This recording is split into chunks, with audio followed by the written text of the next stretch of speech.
Abusia ma memo akwa ba mradio fac media.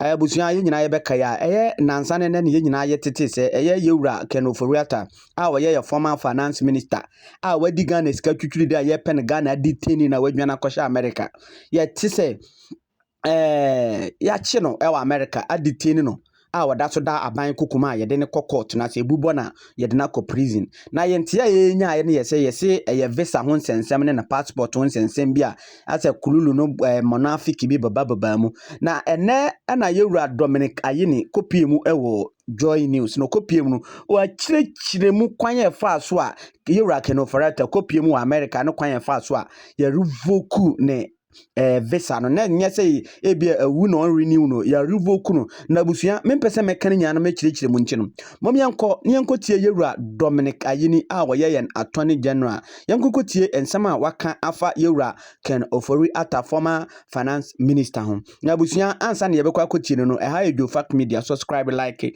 na share na afoforo nso enya binhwe notification bell na on fansa boso any update bia no you're going to be the first person to have it abusia momienkotie yewura Dominic Ayine a wo ye attorney general emra. Must be a very terrible situation for him.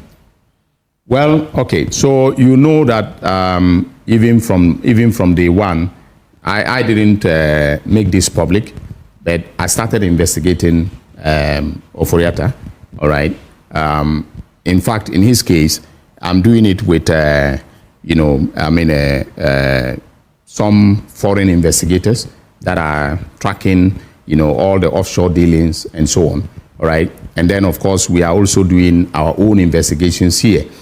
They are inconclusive as we speak. I mean, we have not, come to any conclusion. So this is different from the SML. It's different, totally different, and potentially mind blowing.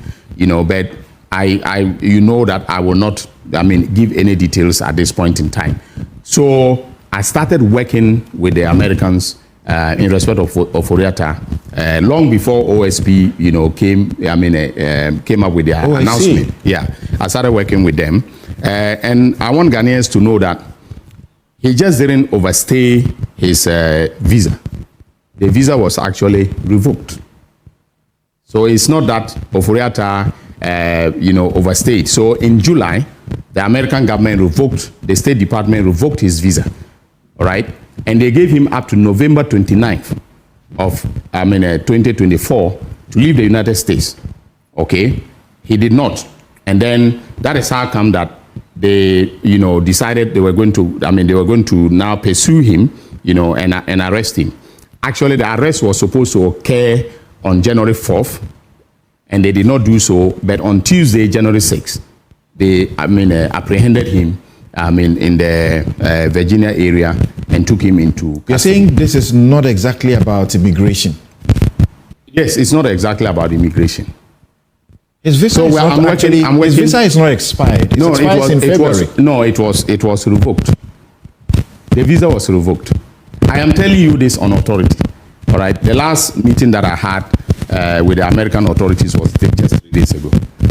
His lawyers say here in Ghana say this is just a standard process. No, it's not. It's not a.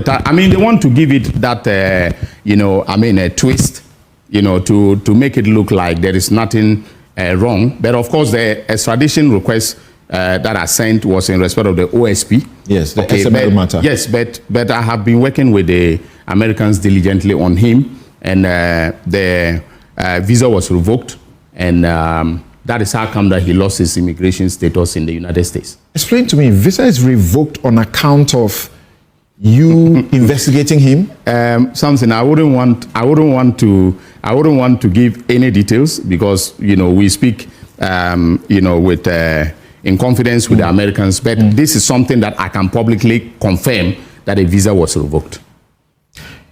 So in respect of his extradition, are your lawyers in America to assist the state as the Department of Justice? As we understand, there's supposed to be some 2 lawyers from your place, 2 lawyers from the OSP or so to go and help the Americans who prosecute the case in the American courts. Normally, we don't send our lawyers.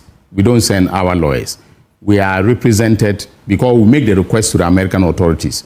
So just like here, when they make a request, my office, mostly led by, my deputy, Justice Srimsai, goes to court. My lawyers go to court, and they represent the interests of the United States of America. That's right. And they do all the arguments. And then when, they persuade the judge grants the extradition request, and then, we extradite the person. It is going to be the same. So you see, when I said that Mr. Ken Ofori Atta had hired top lawyers in America to argue his case for him, and that is not going to be an easy battle trying to bring him home.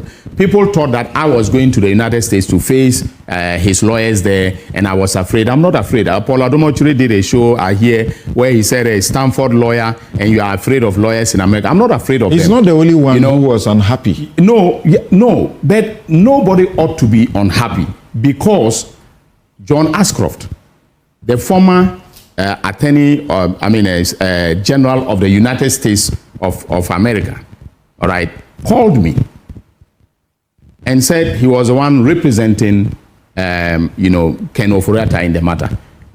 But his concerns, that the reason he called me was for me to assure him that when Ken is returned to Ghana, all right, he will get a fair trial.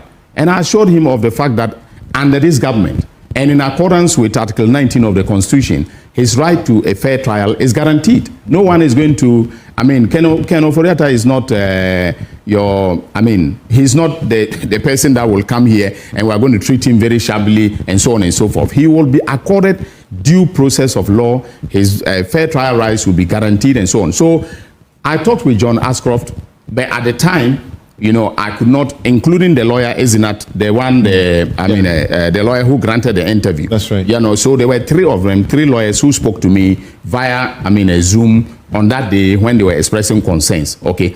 So at that point in time, it was confidential. I could not mention John Ashcroft as his lawyer.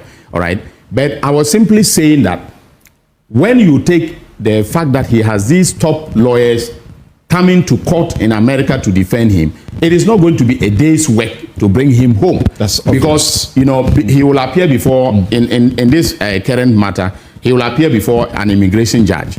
All right, on January 20th, he's appearing before an immigration judge. Right. He has a right to appeal that decision to a district court. Right. From the district court, he can go to a circuit court of appeals. Yeah. Then from there to the United States, Supreme Court. That is potentially the legal pathway to the determination as to whether or not he should be taken from America. Right. If he doesn't self-deport, this is what is going to happen. In the extradition case, again, a district court will hear the proceedings and make a determination as to whether to extradite him. If he is not happy about that, he can go to a circuit court of appeal and to the United States of America. So I was just laying out, the legal pathway that lies ahead of us, and which could drag, and that is part of the process of probity and accountability. But why do you get a sick man's visa revoked? And as I understand, it was revoked in June. No, in July. In June or July? July, I think. Rather. Yeah. Okay. July. Well, he's sick. He's not well. That's what we are told. He needs to recuperate from treatment. Do you and so recuperate only in America? You can recuperate here. There are people here with prostate cancer who are treating themselves. Welcome to Joe Fact Media. Hear it loud and clear. Breaking news. Truth is what we hold dear. Ghana's newest voice, rising to the top. With facts we confirm, no chance we flop. Headlines, analysis, real interviews. We dig deep, we don't just break the news. Authentic, bold, we pass the test. Joe Fact Media, bringing you the best.